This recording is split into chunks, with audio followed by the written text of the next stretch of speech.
Welcome, patient. All of us here at the Raymond Mitchell Association want to thank you for your participation in our limb regrowth program. Your generous service helps us aid all of humanity. We understand if you're confused, but don't worry, you're not alone.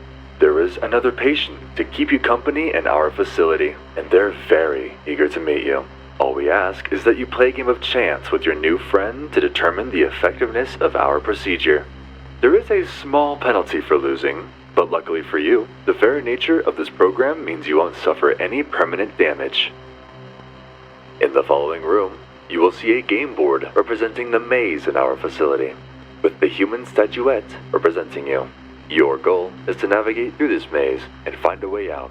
But be careful, some tiles, represented by various colors, will initiate certain events, and you might not find all of them to be pleasant.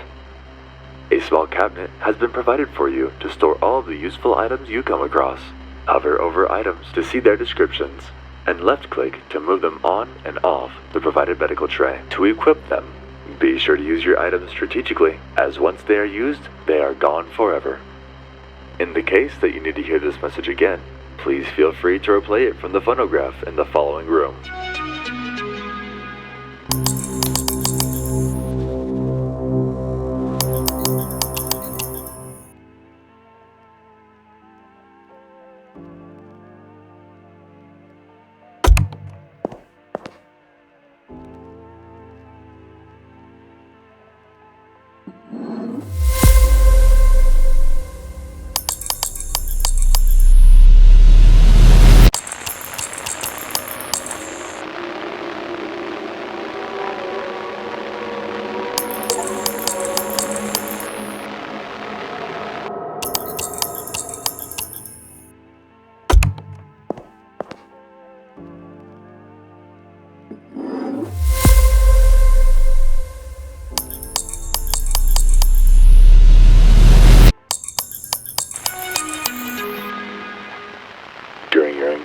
With the other patient, a standard 52-card deck will be placed before each of you, and each patient is allowed 5 cards in their hand.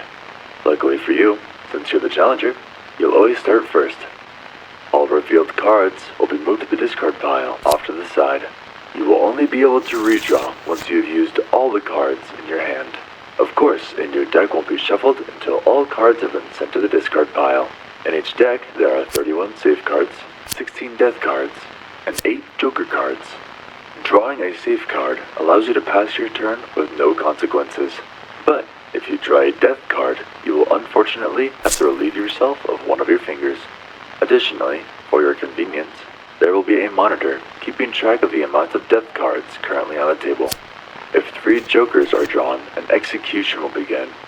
Whoever draws the 3rd joker has the option to choose either themselves or their opponent to have their current hand scanned. If you choose yourself, your hand will be scanned for death cards. If you have any death cards, they will be removed from your hand. If you do not possess any death cards, when you perform this action, one of your fingers will be singularly removed. The same is true for your opponent. Should you win the game, you will be returned to the game board.